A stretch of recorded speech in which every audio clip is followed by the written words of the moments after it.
Bom dia, irmãos. O Ministério de Ensino Bíblico da Primeira Igreja Batista de Manaus continua atuando por meio do ensino à distância, durante o tempo em que as famílias ainda precisam estar em recolhimento domiciliar. Hoje nós vamos continuar a série de estudos que estamos fazendo sobre os chamados profetas menores, estudando assim, fazendo uma análise do livro do profeta Malaquias. Na próxima semana nós vamos estudar o livro do profeta Joel. Nós precisamos lembrar que essa designação de profetas menores nada tem a ver com a importância da mensagem desses profetas, mas refere-se apenas à pequena extensão dos seus escritos, comparados com os escritos dos chamados profetas maiores, como por exemplo Isaías e Jeremias. O valor e a abrangência da mensagem desses profetas menores nunca vão poder ser de fato esgotados. Malaquias foi um profeta que viveu durante o período em que os judeus haviam voltado da Babilônia e tinham já se estabelecido novamente no antigo território de Judá. Ele viveu em meados do século V a.C., portanto, ele foi contemporâneo do sacerdote Esdras e do governador Neemias, e ele contemplou o novo templo já construído. E essa comprovação nós vemos quando nós lemos o capítulo 1, versículo 10, onde ele faz uma clara referência ao templo, ou às portas do templo já colocadas, portanto, no templo já reconstruído. Uma outra evidência da época em que ele profetizou é a referência que ele faz a um governador, no capítulo 1, versículo 8, quando ele diz assim, olha, se vocês levarem um animal defeituoso como presente para o governador de vocês, será que ele vai ficar feliz? Será que ele vai se agradar? Será que ele vai ser favorável a vocês? Então, essa designação de governador, ela só passou a existir quando o Império Persa passou a nomear esses governadores nas suas províncias. Então havia um governador na província chamada Judá, que era justamente para onde tinham voltado os israelitas.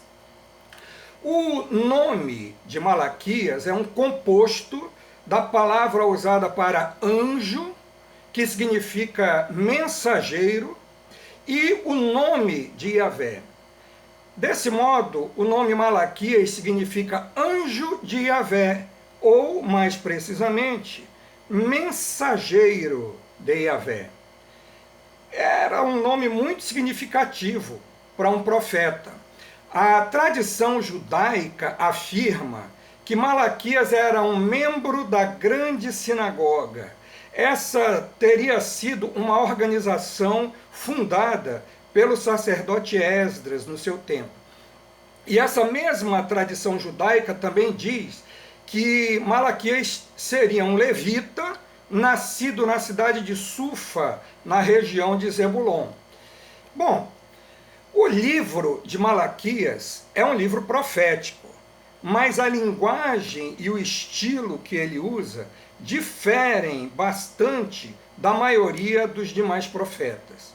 Primeiro, o seu texto está todo escrito em prosa, diferente dos outros profetas que geralmente escreviam em forma de poesia.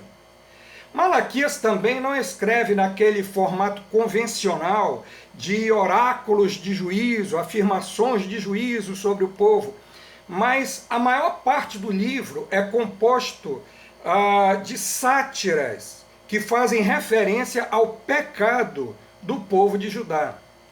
Esse texto de Malaquias foi cuidadosamente escrito em cima de 6 questionamentos, 6 temas diferentes. O formato é o seguinte: Malaquias faz uma afirmação a respeito de Deus, em seguida ele apresenta uma objeção popular a essa afirmação, geralmente em forma de pergunta. E, finalmente, ele faz comentários e apresenta uma comprovação de que o Senhor está com a razão e que a objeção do povo, portanto, é falsa. Na época de Malaquias, o povo de Judá já estava relativamente livre daquela idolatria explícita e grosseira que era comum antes do exílio e mesmo entre alguns exilados. Sob a liderança de Esdras e de Neemias, o povo também havia assumido compromissos éticos e espirituais diante de Deus, o que fazia com que as crenças do povo naquele tempo fossem relativamente ortodoxas. Por outro lado, muitos israelitas haviam caído em uma espécie de espiritualidade morta. Embora eles assumissem compromissos publicamente, as suas vidas ainda não demonstravam uma verdadeira conversão a Yahvé. Eles continuavam a oferecer sacrifícios, realizar festas religiosas, apenas como rituais religiosos, mas sem a devoção e a contrição exigidas de um verdadeiro adorador de Yahvé. É nesse contexto que a profecia de Malaquias aparece como um chamado ao despertamento do povo para a verdadeira adoração e, ao mesmo tempo, uma conclamação para a renovação da aliança com Yahvé. Nas mensagens dos profetas, é muito comum encontrar esse componente de condenação ao ritualismo sem devoção e às demonstrações de religiosidade sem quebrantamento de coração. Essa lição frequente ainda é necessária nos nossos dias. Nós precisamos estar atentos para não separar a devoção a Deus da conversão diária dos nossos corações a Ele. Isso implica mudança de atitude e um projeto de vida diferenciado. Inclui pureza moral, amor ao próximo, uma vida de amor no lar, o compartilhamento da nossa fé e o crescimento diário na fé e no conhecimento de Deus. O texto de Malaquias começa com a apresentação do profeta no versículo 1. Ele diz assim: sentença pronunciada pelo Senhor contra Israel por meio de Malaquias. Há 3 questões importantes nessa primeira frase. A expressão sentença corresponde à palavra fardo na língua portuguesa, conforme nós já tínhamos visto quando estudamos o profeta Abacuque. Essa palavra, ela implica uma responsabilidade urgente, um verdadeiro peso de responsabilidade quanto à palavra do Senhor. Mas ela também significa uma espécie de sentença judicial do Senhor contra o povo de Judá. Observe também que a sentença não é pronunciada por Malaquias, mas sim pelo Senhor. Nunca é demais lembrar que a palavra do profeta não tem origem nele. O próprio nome do profeta Malaquias nos lembra que ele é apenas um mensageiro, mas a palavra é de Yahvé. Ele foi enviado para anunciar a sentença do Senhor sobre o seu povo. A terceira questão importante nesse prólogo é que Malaquias designa o povo do Senhor como Israel. Essa designação é antiga e abrangente. Ela faz referência à descendência de Jacó, que ainda era responsável pelo cumprimento da aliança firmada com Yahvé. Aquela aliança entre Deus e o antigo povo israelita ainda estava em vigência, não havia sido revogada. Portanto, os judeus que tinham retornado do exílio ainda eram responsáveis pela obediência àquela antiga aliança. Bom, dito isto, vamos ao primeiro questionamento em Malaquias. Ele aparece no capítulo 1, versículos 2 a 5. Deixe a sua Bíblia aberta no profeta Malaquias e acompanhe a leitura conosco. Versos 2 a 5 dizem o seguinte: O Senhor diz, eu sempre os amei. Mas vocês perguntam, como é que nos amaste? E o Senhor responde, Esaú era irmão de Jacó, mas eu amei Jacó e desprezei Esaú. Fiz dos montes de Edom uma desolação e dei a sua herança aos chacais do deserto. Se Edom disser, fomos destruídos, mas vamos reconstruir o que está em ruínas, o Senhor dos Exércitos responderá, eles podem até reconstruir, mas eu vou derrubar outra vez. E a terra deles será chamada de terra da maldade e povo contra quem o Senhor está irado para sempre. Vocês verão isso com os seus olhos e dirão, o Senhor é grande também fora das fronteiras de Israel. Observe que Deus faz uma declaração de amor ao seu povo. Mas os israelitas respondem como se estivessem desconfiados desse amor. Se Deus os ama, por que é que permitiu que eles fossem para o exílio? E mesmo agora que ele permitia que eles tivessem voltado, por que Deus então deixa que eles vivam sob o domínio de uma potência estrangeira? E por que é que ele permite que os seus vizinhos, que os odiavam tanto, estivessem assediando o povo de Judá constantemente? O Senhor responde, referindo-se ao acontecimento da devastação de Edom, ocorrida há pouco tempo. Ele lembra que, embora Jacó e Esaú fossem irmãos gêmeos, sendo que Esaú era o mais velho, Deus escolheu Jacó e a sua descendência para serem o seu povo e, ao mesmo tempo, desprezou Esaú e os edomitas, que eram os seus descendentes. Enquanto os descendentes de Jacó estavam lutando para se reerguer, os filhos de Esaú já estavam destruídos. Essa realidade aponta para o fato de que Deus não é o Senhor apenas de Israel e, por consequência, dos israelitas. Em Malaquias, a expressão Senhor dos Exércitos é mais repetida do que em qualquer outro livro da Bíblia, nada menos do que 20 vezes. Yahvé é o Senhor dos Exércitos, ele é o Senhor da história.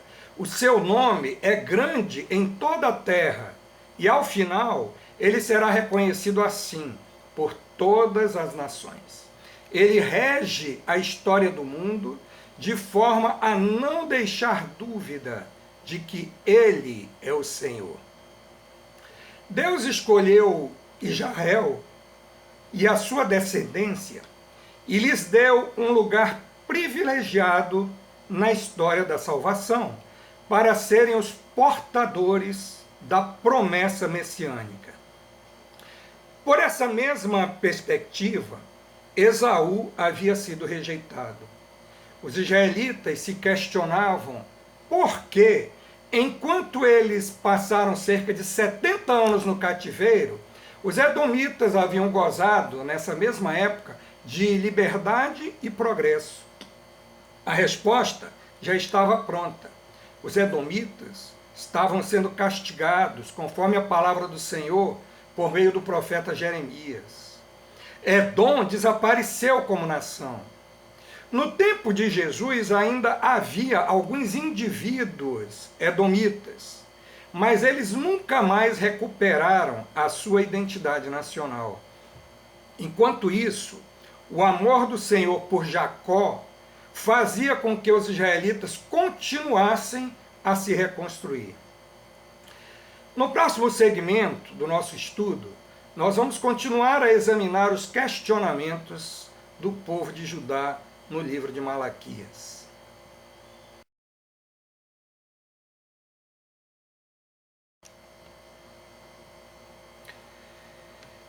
O segundo questionamento abordado por Malaquias diz respeito às ofertas que eram levadas ao altar do Senhor pelo povo e oferecidas pelos sacerdotes.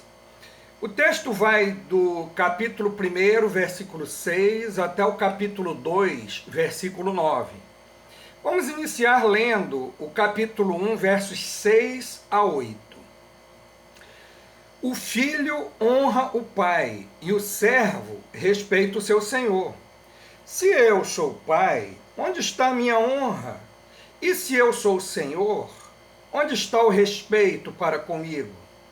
Eu, o Senhor dos Exércitos, pergunto isso a vocês, sacerdotes que desprezam o meu nome. Mas vocês perguntam, como nós desprezamos o teu nome?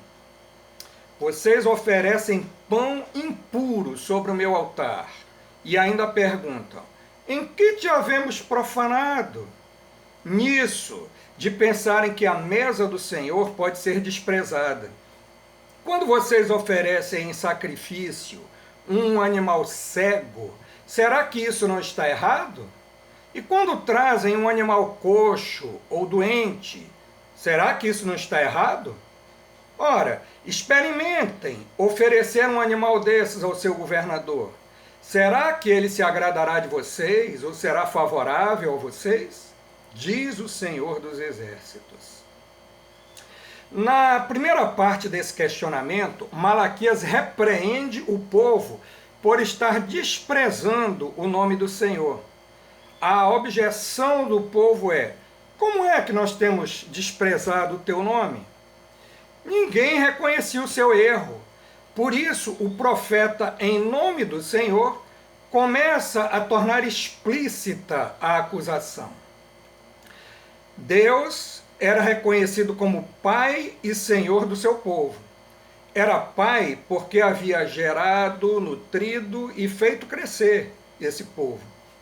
Ele era Senhor porque aquele povo lhe pertencia. Então, o povo de Israel deveria honrar Yahvé como Pai e Senhor. Mas as suas atitudes demonstram que eles estavam longe disso. Primeiro, os sacerdotes estavam oferecendo pão impuro sobre o altar do Senhor. O que seria esse pão impuro? Poderia ser pão oferecido por sacerdotes que não haviam se purificado cerimonialmente conforme as prescrições da aliança. Mas também poderia significar um pão feito com elementos que não podiam fazer parte do altar do Senhor. Nós lemos, por exemplo, em Levítico, capítulo 2, verso 11. Nenhuma oferta de cereais que você apresentar ao Senhor será feita com fermento, porque vocês não devem queimar nem fermento e nem mel como oferta ao Senhor. Em seguida, as ofertas de animais que estavam sendo levadas ao altar também estavam fora do padrão da aliança. Malaquias fala de animais cegos, coxos e doentes.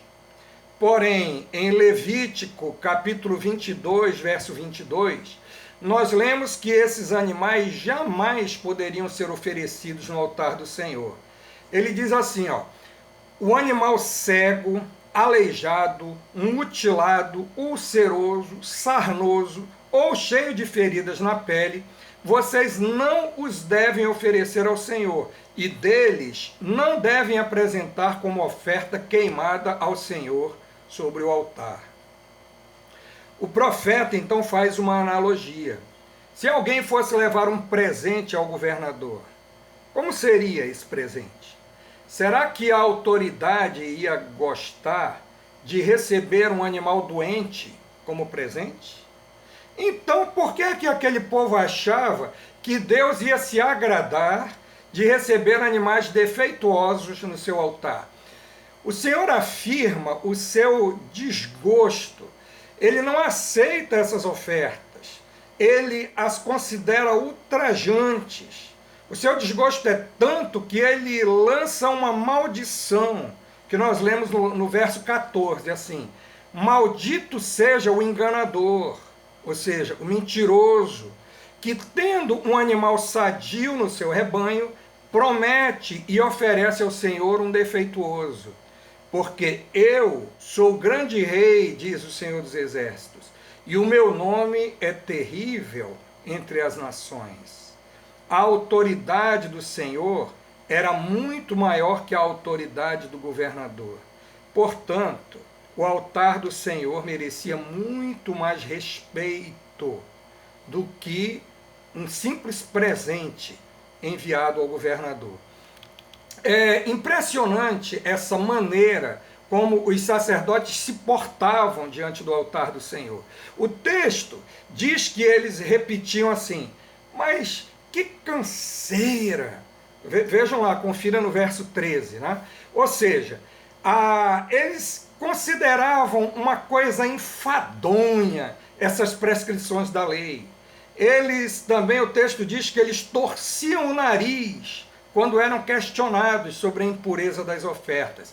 Essa era uma expressão de desprezo pelas ofertas santas ao Senhor. Então, eles continuavam a oferecer animais impuros no altar. A impureza das ofertas dos israelitas era um sinal da sua impureza moral e espiritual. Eles faziam ofertas impuras porque o seu coração estava cheio de pecado e de maldade. Por mais que eles se esforçassem em disfarçar a sua atitude, o seu interior era visto por Deus. Os animais oferecidos por eles podiam ser cegos, mas Deus é aquele que tudo vê. Será que nós também devemos vigiar a nossa atitude enquanto apresentamos ofertas para a obra do Senhor? É claro que sim. Jesus ordenou o seguinte a respeito da maneira como se deve levar ofertas ao altar, em Mateus 5, 23 e 24. Portanto, se você estiver trazendo a sua oferta ao altar, e lá se lembrar que o seu irmão tem alguma coisa contra você, deixe diante do altar a sua oferta e vá primeiro reconciliar-se com o seu irmão. Então volte e faça a sua oferta. A impureza da oferta é uma consequência da impureza do coração. Devemos sempre procurar trazer ofertas puras e um coração puro diante do Senhor. No capítulo 2, versos 1 a 9, o profeta continua o seu argumento. Nos versos 1 e 2 ele diz assim: e agora, sacerdotes, esse mandamento é para vocês. Se não ouvirem e não se importarem com a necessidade de honrar o meu nome, diz o Senhor dos Exércitos, enviarei sobre vocês a maldição e amaldiçoarei as suas bênçãos. Aliás, eu já as amaldiçoei, porque vocês não se importaram com a honra devida ao meu nome. Os sacerdotes eram responsáveis por conduzir o povo de Deus à verdadeira adoração, mas estavam falhando na sua missão. Até mesmo nos julgamentos que eles faziam, eles estavam sendo parciais, conforme nós podemos conferir aí no versículo 9. Como é que eles poderiam estar rogando o favor de Deus sobre o povo, quando eles mesmos desprezavam o altar do Senhor? Por isso Deus promete amaldiçoar o que ele havia abençoado. Ele promete lançar no rosto dos sacerdotes o esterco, os excrementos dos animais ofertados. Fazendo assim, ele iria torná-los impuros, de modo a não poderem mais oferecer sacrifícios antes de se submeterem aos rituais de purificação. A mensagem aqui é muito clara. Os sacerdotes tinham que se purificar. Muito mais do que a purificação cerimonial, eles tinham de buscar a purificação interior, e só assim estariam aptos para oferecer sacrifícios no altar outra vez e a liderar o povo outra vez na verdadeira adoração a Yahvé. Também assim estariam aptos a fazer julgamentos justos quando fossem demandados como juízes. Eles precisavam se arrepender e voltar aos caminhos retos do Senhor. O terceiro questionamento trata de temas muito delicados e bastante complexos, naquele tempo e nos tempos de hoje também. Eles têm a ver com a questão de casamentos mistos, do divórcio e da infidelidade conjugal. Comecemos com os versos 11 e 12 do capítulo 2. Judá tem sido infiel, e abominação foi cometida em Israel e em Jerusalém, porque Judá profanou o santuário do Senhor, o qual ele ama, e se casou com a adoradora de Deus estranho.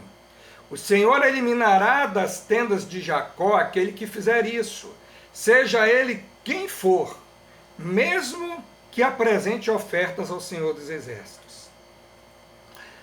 A aliança de Yahvé com os descendentes de Jacó proibia terminantemente o casamento de israelitas com estrangeiros.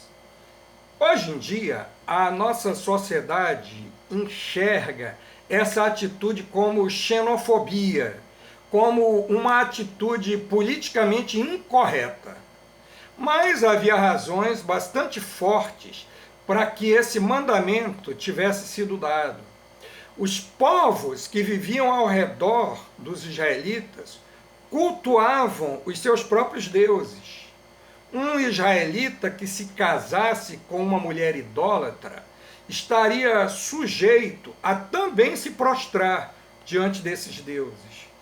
Exemplos importantes na história que nós não podemos esquecer são os de Salomão, o grande rei de Israel, e também do rei Acabe, que foi rei do reino de Israel e que casou-se com uma mulher idólatra. Era mais raro acontecer de uma mulher estrangeira converter-se a Yahvé, mas quando isso acontecia, ela era recebida na sociedade israelita sem problemas, como foi o caso de Raabe, de Jericó, e também de Ruth, a moabita. Então o problema não estava em ter um cônjuge estrangeiro, mas especialmente em ter um cônjuge que não partilhasse da mesma fé no Senhor. Em Êxodo 3,16, para a gente conferir as leis a respeito disso, lá em Êxodo nós lemos assim: também para que não aconteça que vocês escolham para os seus filhos mulheres do meio das filhas deles, ou seja, desses povos estrangeiros. E estas, ao se prostituírem com os seus deuses que adoram, façam com que também os seus filhos se prostituam diante desses deuses. Essa lei foi repetida em Deuteronômio capítulo 7, versos 3 e 4. Não casem com pessoas dessas nações. Não deem as suas filhas aos filhos dessa gente. Nem tomem as filhas deles para os filhos de vocês, pois eles levariam os filhos de vocês a se desviar de mim, para que servissem outros deuses. Assim, a ira do Senhor se acenderia contra vocês e depressa ele os destruiria. A idolatria era um dos pecados que haviam levado Judá ao exílio. Mas, ao retornarem da Babilônia, muitos israelitas assumiram compromisso com mulheres estrangeiras, conforme nós podemos conferir lá no livro do sacerdote Esdras. O casamento na Bíblia é considerado uma aliança, um compromisso e não apenas um contrato. Essa aliança deve incluir Yahvé como testemunha. Assim é que, ao casar com uma estrangeira, um israelita quebrava de uma só vez duas alianças. O Senhor rejeita as ofertas daqueles que assim procedem. Vivendo uma vida dupla, eles não podem agradar a Deus. Oferecem sacrifícios no templo do Senhor, mas também se ajoelham diante dos ídolos do lar, juntamente com as suas mulheres idólatras, encaminhando seus filhos também para essa vida falsa. Da mesma forma, o Senhor rejeita aquele que se mostra infiel para com a mulher com quem fez aliança. Versículos 13 e 14 do capítulo 2. Há outra coisa que vocês fazem. Cobrem de lágrimas o altar do Senhor com choro e gemidos, porque ele já não olha para a oferta, nem a aceita com prazer. E vocês perguntam, por quê? Porque o Senhor foi testemunha da aliança entre você e a mulher da sua mocidade, a quem você foi infiel, sendo ela a sua companheira e a mulher da sua aliança. É impressionante a desfaçatez dos israelitas quando são confrontados. Eles perguntam, por que é que o Senhor tem rejeitado as nossas ofertas? Porém, eles estavam conscientes das suas infidelidades conjugais. Eles se casavam com uma israelita, mas quando se encontravam com uma estrangeira, eles não tinham qualquer problema em manter relações com ela. Para Yahvé, o adultério é coisa extremamente séria, especialmente quando verificamos que essa palavra, adultério, também é usada para a condenação da idolatria. O ideal de Deus está em Gênesis capítulo 2, verso 24. Por isso, o homem deixa pai e mãe e se une à sua mulher, tornando-se os dois uma só carne. O casamento, do ponto de vista bíblico, é entre um homem e uma mulher. Ou seja, ele é monogâmico, heterossexual, vitalício e exclusivo. Os exemplos bíblicos de poligamia, na maioria das vezes, geraram problemas sérios para as famílias.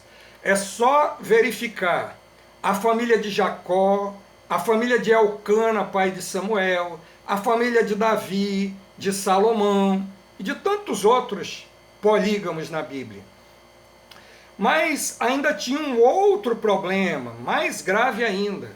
Os israelitas tomavam a permissão de Moisés a respeito do divórcio como uma liberdade para repudiarem a sua mulher por um motivo qualquer. Yahvé deixa claro que odeia a prática do divórcio. A razão é que os israelitas estavam usando essa prerrogativa para mandar embora uma esposa israelita e se casarem com estrangeiras idólatras.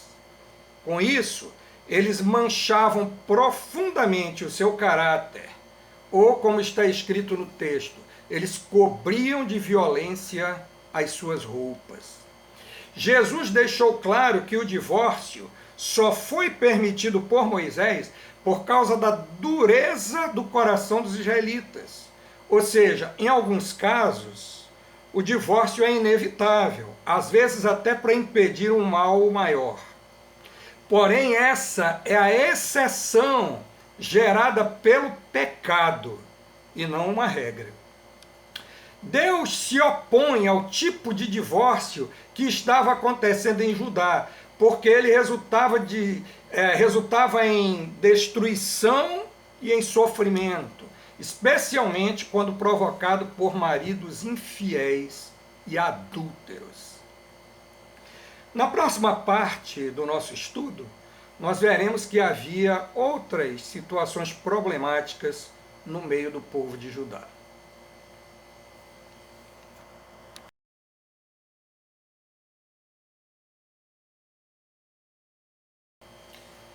O quarto questionamento em Malaquias diz respeito a outras atitudes erradas por parte do povo. Deus já estava cansado de palavras sem ação, de discursos vazios sem mudança de vida. Como, por exemplo, nós lemos no capítulo 2, verso 17. Vocês estão cansando o Senhor com as suas palavras. E ainda perguntam, em que nós o cansamos? Nisso de dizerem, aqueles que fazem o mal passam por bons aos olhos do Senhor, e é desses que ele se agrada. Ou, onde está o Deus da justiça? O profeta anuncia que Deus está cansado das provocações cínicas do povo de Judá. Nesse momento, o povo já havia terminado de reconstruir o templo. Então eles estavam se questionando a respeito das promessas de Yahvé quanto à prosperidade, independência e riqueza. Em vez disso, eles ainda estavam experimentando opressão social, opressão política e privação econômica. Enquanto isso, os povos que os oprimiam estavam indo muito bem, apesar de serem povos pagãos. Além disso, o povo ainda estava esperando que Deus manifestasse a sua glória de modo visível no templo reconstruído, da mesma forma como tinha acontecido no tabernáculo de Moisés e no templo de Salomão. Ageu e Zacarias haviam prometido que a glória desse templo seria maior do que a do primeiro. Mas até aquele momento, o templo estava desprovido de riquezas e de qualquer manifestação visível da glória de Deus. Tudo isso fazia o povo murmurar contra o Senhor. A resposta de Yahvé é a promessa da vinda do seu mensageiro. A expressão meu mensageiro é um jogo de palavras com o nome do profeta Malaquias. Esse mensageiro ainda viria no futuro, então ele não está se referindo exatamente à pessoa do profeta Malaquias. Por outro lado, o ministério de Malaquias é o de precursor e anunciador desse mensageiro que viria. Quem é esse mensageiro? Esse mensageiro certamente seria o Messias. Mas a esperança messiânica de Israel era uma esperança triunfalista. Eles esperavam um Messias que viria somente trazer boas novas e bênçãos para o seu povo. Malaquias, porém, anuncia um mensageiro cuja vinda seria difícil de suportar. E por quê? Porque ele também, esse mensageiro, vai anunciar juízo, julgamento sobre os pecadores não arrependidos e sobre aqueles que quebraram a aliança. As ofertas que fossem levadas ao altar somente seriam aceitas depois que o povo fosse purificado. Os pecados enumerados no verso 5 são aqueles que trazem a condenação aos israelitas. Ele diz assim: terei pressa em testemunhar contra os feiticeiros, contra os adúlteros, contra os que juram falsamente, contra os que oprimem os trabalhadores, as viúvas e os órfãos, contra os que torcem o direito dos estrangeiros e não me temem, diz o Senhor dos Exércitos. Os israelitas, que se enxergavam como povo de Yahvé, são duramente confrontados com o seu pecado. Para a pergunta, onde está o Deus da justiça? Yahvé responde, eu virei a vocês para juízo. Como povo de Deus, santo e amado, a igreja do Senhor hoje também deve buscar agir segundo a justiça do Senhor, conforme Paulo escreve aos Colossenses capítulo 3, versículo 12. Portanto, como eleitos de Deus, santos e amados, revistam-se de profunda compaixão, de bondade, de humildade, de mansidão, de paciência. E também, conforme nos orienta Tiago, o irmão do Senhor Jesus, quando ele escreve no seu livro, capítulo 1, verso 27, a religião pura e sem mácula para com o nosso Deus e Pai é esta: visitar os órfãos e as viúvas nas suas aflições e guardar-se incontaminado do mundo. O quinto questionamento do Senhor ao povo de Judá tem a ver com os dízimos e ofertas que deveriam ser entregues no templo para o sustento da obra do Senhor. Capítulo 3, versos 8 a 10. Será que alguém pode roubar a Deus? Mas vocês estão me roubando. E ainda perguntam: em que te roubamos? Nos dízimos e nas ofertas. Com maldição vocês são amaldiçoados, porque estão me roubando. Vocês, a nação toda, tragam todos os dízimos à casa do tesouro, para que haja mantimento na minha casa. Ponham-me à prova nisto, diz o Senhor dos Exércitos, se eu não lhes abrir as janelas do céu e não derramar sobre vocês bênção sem medida. No verso 6, o profeta faz uma referência à casa de Jacó, e não é por acaso. Jacó, quando partiu para a Mesopotâmia, fez um voto. Esse voto que ele fez ao Senhor está registrado em Gênesis, capítulo 28, versos 20 a 22. Jacó fez também um voto dizendo: se Deus for comigo e me guardar nesta jornada que empreendo, e me der pão para comer e roupa para vestir, de maneira que eu volte em paz para a casa do meu pai, então o Senhor será o meu Deus, e de tudo que me concederes, certamente te darei o dízimo. Quando Jacó retornou da Mesopotâmia, ele prontamente cumpriu o seu voto.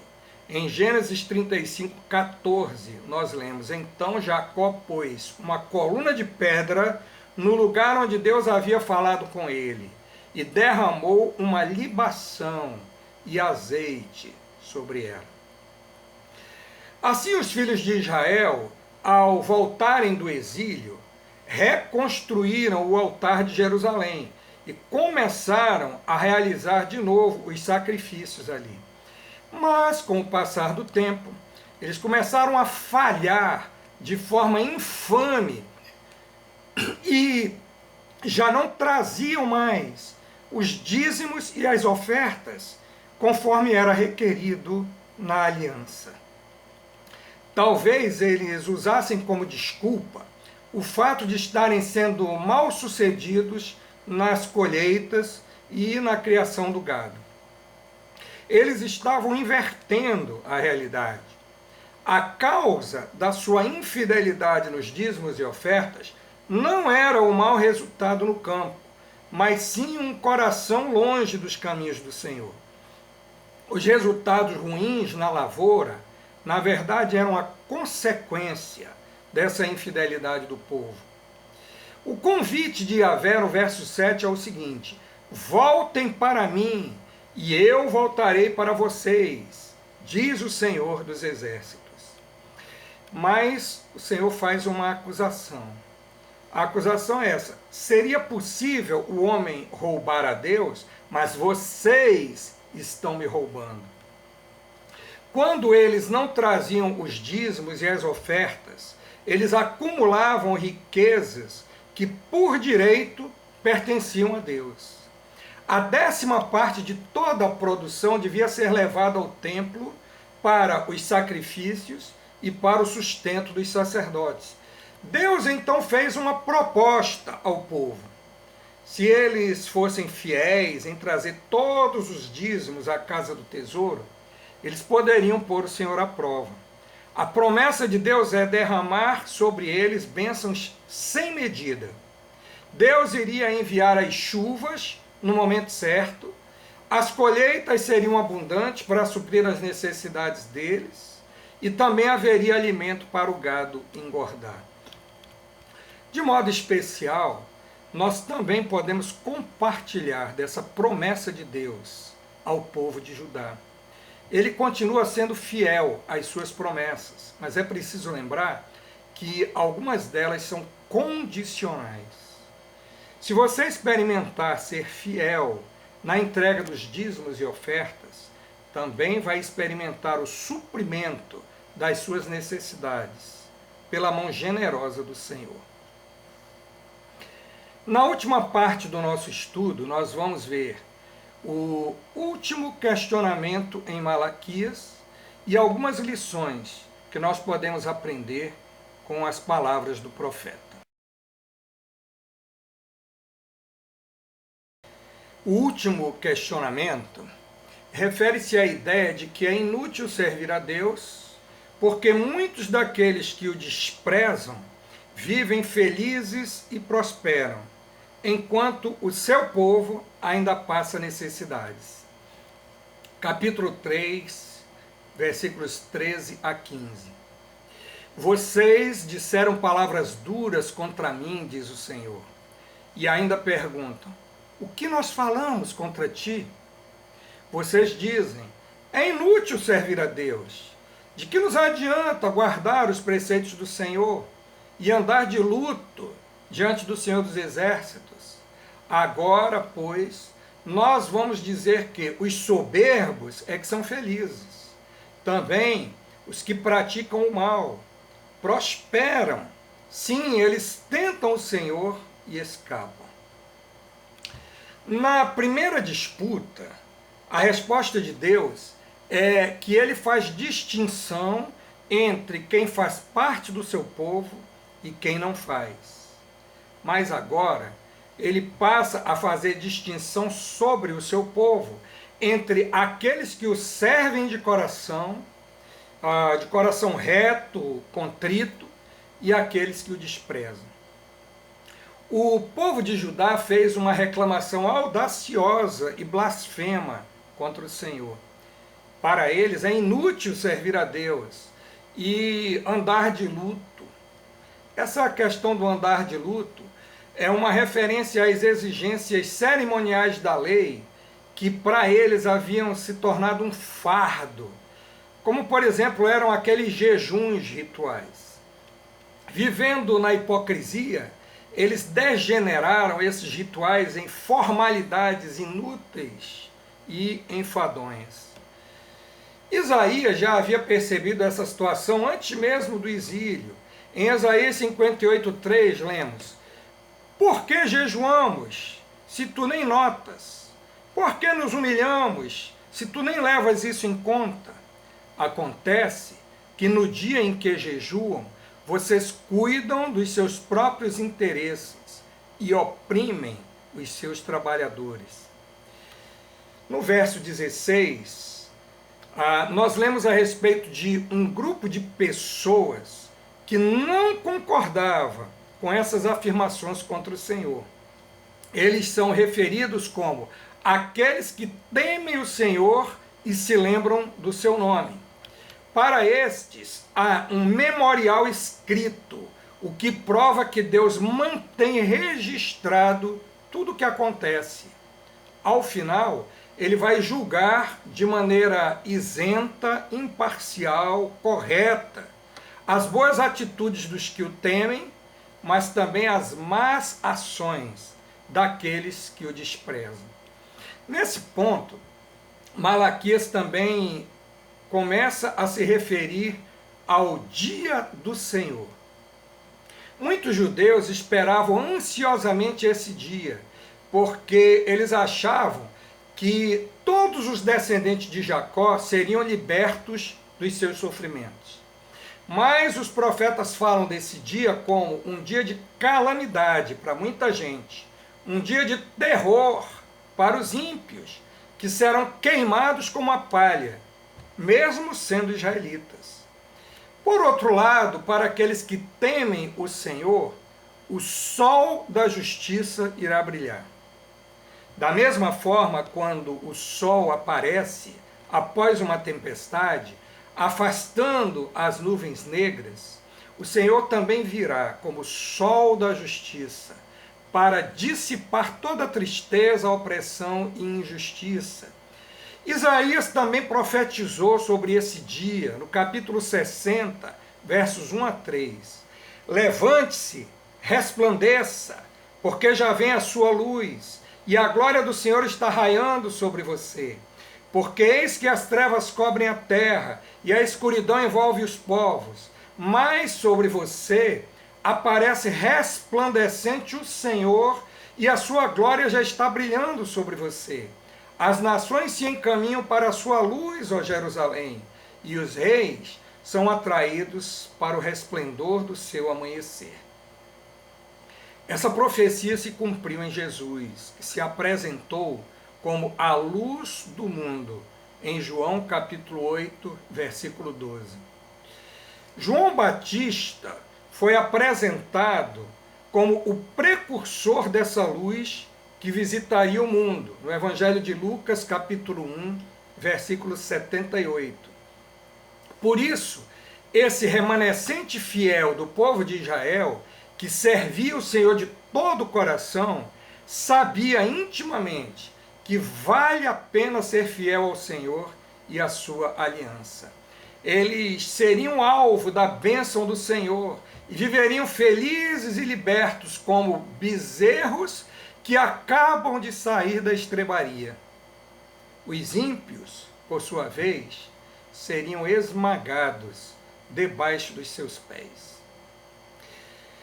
Os versos 4 a 6 do capítulo 4 concluem a mensagem desse mensageiro de Deus. Ele diz assim: lembrem-se da lei de Moisés, meu servo, a qual lhe prescrevi em Horebe para todo Israel, a saber, estatutos e juízos. Eis que eu lhes enviarei o profeta Elias, antes que venha o grande e terrível dia do Senhor. Ele converterá o coração dos pais aos seus filhos, e o coração dos filhos aos seus pais, para que eu não venha e castigue a terra com maldição. Moisés e Elias aparecem aqui como a representação da lei e dos profetas. O povo de Deus deveria se voltar para a lei entregue por Moisés, mas também não deveria desprezar as advertências feitas pelos profetas do Senhor. A promessa da vinda de Elias, antes do grande e terrível dia do Senhor, é interpretada no texto do Novo Testamento na pessoa de João Batista, o último dos profetas ao estilo do Antigo Testamento. João Batista não era uma reencarnação de Elias, muito menos o próprio Elias ressuscitado, como muitos judeus imaginavam. Por isso, ele mesmo negou ser esse Elias. Em João 1,21, nós lemos: diante disso lhe perguntaram, quem é você? Então, você é Elias? E ele disse, não sou. Ele, na verdade, era o precursor do Messias que viria com o poder e a autoridade de Deus, semelhante ao profeta Elias. O alvo da mensagem de Malaquias não se restringiu ao povo de Israel. Sua voz ecoa até os nossos dias, trazendo-nos lições poderosas a respeito de Deus e do nosso relacionamento com Ele. Algumas dessas lições. Primeiro, Deus continua sendo fiel, apesar da infidelidade do seu povo. Ele sempre cumpre o que promete, seja para abençoar o servo obediente, seja para amaldiçoar o negligente. Paulo repete essa verdade ao relembrar a Timóteo a letra de um antigo hino cristão, 2 Timóteo capítulo 2, versos 11 a 13. Fiel é esta palavra, se já morremos com ele, também viveremos com ele. Se perseverarmos, também com ele reinaremos. Se o negarmos, ele, por sua vez, nos negará. Se somos infiéis, ele permanece fiel, pois de maneira nenhuma pode negar-se a si mesmo. Segundo, nós devemos continuar também a ser fiéis a Deus e à sua palavra. Sendo Ele fiel, Ele exige fidelidade dos seus servos. A fidelidade a Deus consiste em ter um coração puro e sincero, ao mesmo tempo em que nossas atitudes e ações revelam um caráter aprovado por Deus. Também temos a lição de que o casamento, do ponto de vista de Deus, é uma aliança que não pode ser quebrada, nem pelo adultério e nem pelo divórcio. O autor da carta aos Hebreus nos adverte assim, Hebreus capítulo 13, verso 4. Digno de honra entre todos seja o matrimônio, bem como o leito conjugal sem mácula, porque Deus julgará os impuros e os adúlteros. Uma outra lição é que nós devemos ser corretos com Deus na entrega de dízimos e ofertas. Não para fazer barganha com Deus, mas para poder provar a generosidade do Senhor em abençoar aqueles que são fiéis. Deve ser um ato de fé, como também nós lemos na Epístola aos Hebreus, capítulo 11, versículo 6. De fato, sem fé é impossível agradar a Deus, porque é necessário que aquele que se aproxima de Deus creia que Ele existe e que recompensa aqueles que o buscam. Uma quinta lição é que, para os israelitas, o Messias era uma promessa. Mas para nós, essa promessa já se concretizou na pessoa de Jesus. Ele veio ao mundo como Filho de Deus, humilhando-se até o ponto de morrer de forma ultrajante em nosso favor e em nosso lugar para perdoar os nossos pecados. Se você ainda não entregou a sua vida a Ele, precisa fazer isso o quanto antes. Só assim você vai poder experimentar a verdadeira vida na presença de Deus. Nós desejamos um domingo abençoado e cheio da graça do Senhor.